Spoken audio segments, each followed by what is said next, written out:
we continue to try to get our players to lock in and focus on the things they need to do to eliminate errors and execution that lead to negative plays, penalties, big plays on defense, guys not playing together. So this is something that we really tried to emphasize all week long with the players, and in some cases we've gotten a very good response, but in games like this and weeks like this and rivalry games, I'm never really satisfied with where we are. So we're being very encouraging to get better in terms of what we got to do. We want to finish our preparation so we can have the best chance to be successful against a very good Tennessee game, challenging conference game.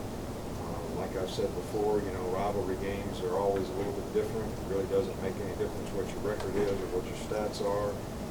It's how you play in that particular game, knowing the other team is always going to play probably their best against you. So, you know, we don't need to think about winning. We need to think about what we need to do to dominate the guy we got to play against for 60 minutes in the game. That'll give us the best chance to win. So, I'd just like to take a minute to express, you know, our deepest gratitude and sympathies for, you know, Alti Tenn and his family.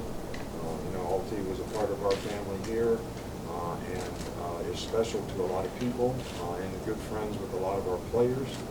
I did have the opportunity to visit with his mother today and express the entire university and our organization's condolences to, you know, their family, and our thoughts and prayers are certainly with Alti and his family. You know, Ryan Kelly is making progress. He did practice a little today, did some things in practice, and mostly non-contact type stuff, but was able to move around, and we'll see how he responds, you know, to that tomorrow, and maybe he'll be able to do a little bit more. Start with Aaron right here. Speak up, Aaron. We're having trouble with the microphones. Your outside linebackers got some good pressures this year. I think they account for a third of your total sacks on defense. How much do you think Tosh has played a role in that, helping kind of that unit, pass rushers? Well, you know, I think Tosh has been a really positive addition to our staff, you know, in a lot of ways. He's very positive, upbeat. Players like him. He's got a lot of energy. You know, he's been a defensive line coach, and one of the things that he's spent a lot of time on is, you know, pass rush and improving pass rush. And I think he and Bo work well together, and, you know, that's helped our edge rushers a little bit. It's also helped us have some new ideas about, you know, the way we go about playing third down and how we pressure people, which has been beneficial to us to this point. So, you know, he's made a very positive impact, you know, on all the players that we have that rush from the outside. The left, Matt.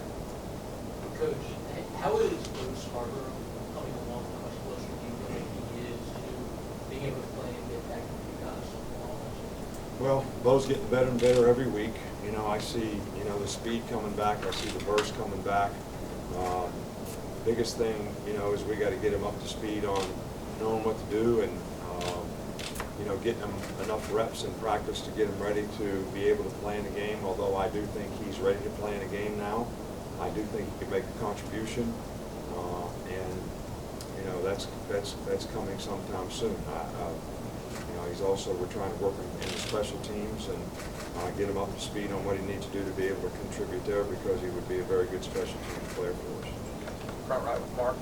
And what have you seen from Jalen Hurd, their running back, Tennessee? Well, he's an outstanding player. He's a big, strong, physical guy.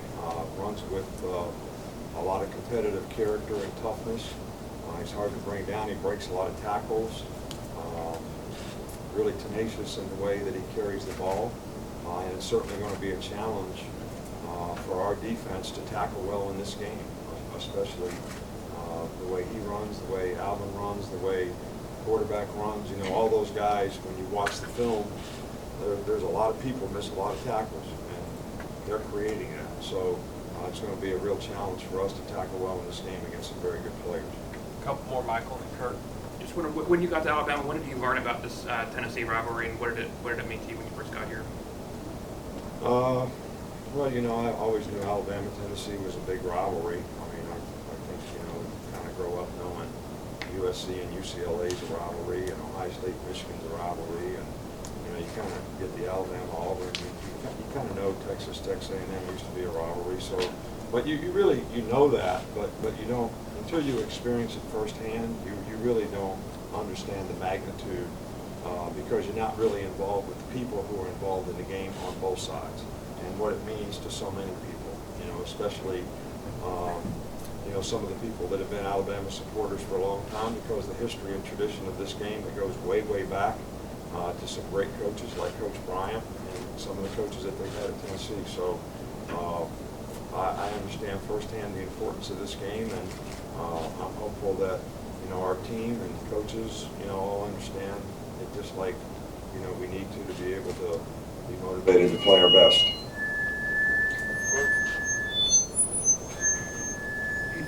Just turn it off. We'll finish. We've only got one more. You ready?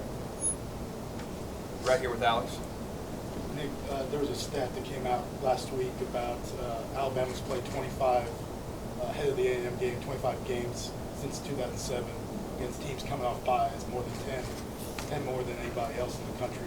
When you hear that kind of stat, does that surprise you? What's your reaction? And you'll have 2 more coming up this season against teams coming off byes. You know, this is the first I heard of the stat, so if you want me to say how did I feel when I heard it, I'm telling you how I feel right now. Because I think things like that are really pretty meaningless. You know, first of all, you know, I think it's been very difficult for the conference with the addition of teams to, you know, get the schedule set up, you know, in the fairest way possible.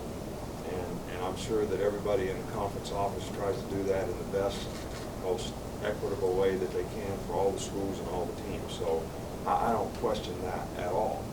I don't even know, based on how our team has played coming off of bye weeks, you know, I don't even know sometimes how much a bye week is really beneficial.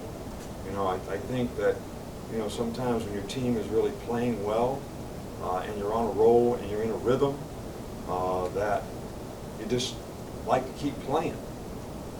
And sometimes when your team is a little bit, you know, dinged up, beat up, tired, whatever you might call it,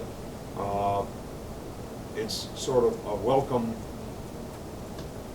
you know, change to have a few days where they can recover, recuperate, not practice quite as much, get some guys healthy.